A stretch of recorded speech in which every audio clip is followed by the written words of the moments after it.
Bienvenue à notre 8e journée de la neuvaine des fondateurs et fondatrices de l'Église de Québec sous le thème « Engagés dans le projet de Dieu ».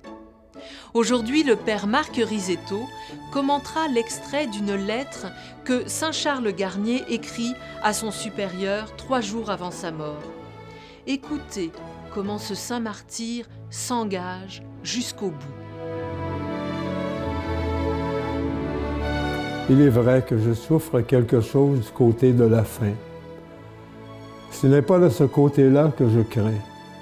Ce que je craindrais davantage serait qu'en quittant mon troupeau, en ces temps de misère et dans ces frayeurs de la guerre, alors qu'il a besoin de moi plus que jamais, que je ne manquasse aux occasions que Dieu me donne de me perdre pour lui.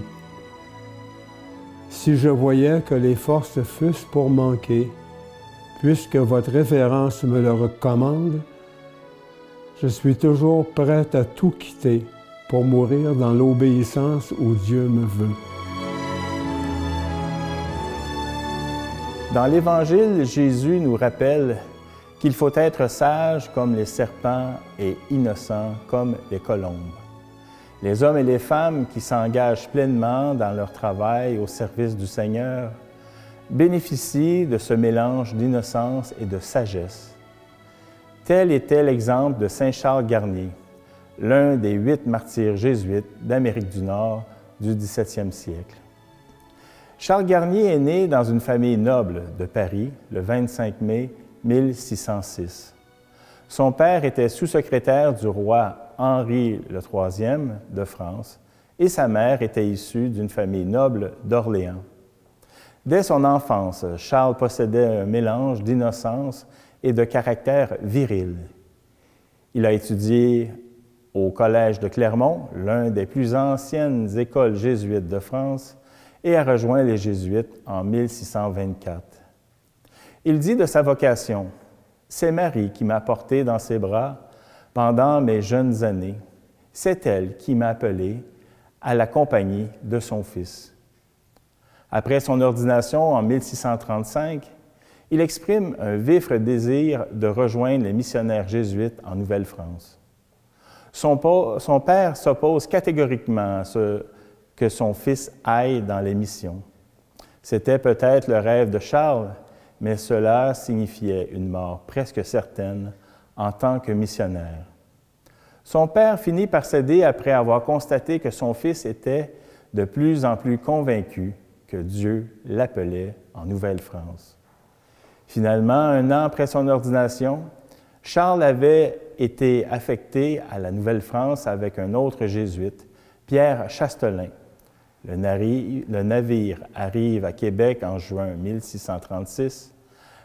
À peine 1 mois plus tard, le père Garnier part pour la Huronie. Dans une lettre qu'il écrit de Québec à la France, il déclare « Le pays Huron est le saint des saints. Sautons donc de joie dans cette terre de bénédiction. » Les Hurons ont surnommé le père Garnier Houracha, ou donneur de pluie, car une pluie qui mettait fin à la sécheresse suivait son arrivée. Ainsi, il était presque toujours bien accueilli dans un village huron. Il a été grandement influencé par le père Jean de Brébeuf.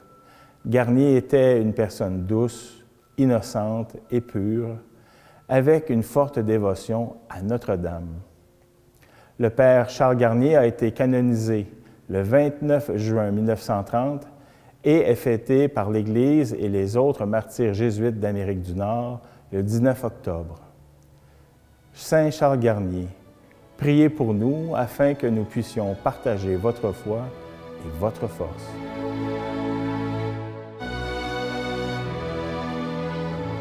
Merci au Père Marc Risetto pour son commentaire.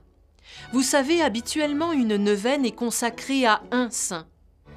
Mais pour cette neuvaine bien particulière, nous nous mettons à l'écoute de plusieurs de nos fondateurs et fondatrices parce que nous sommes convaincus que leur exemple peut inspirer les chrétiens de notre temps à s'engager dans le projet de Dieu. Qu'en pensez-vous? Mettez votre réponse en commentaire et rendez-vous demain avec Monseigneur Marc Pelchat pour notre dernière journée de méditation. À demain!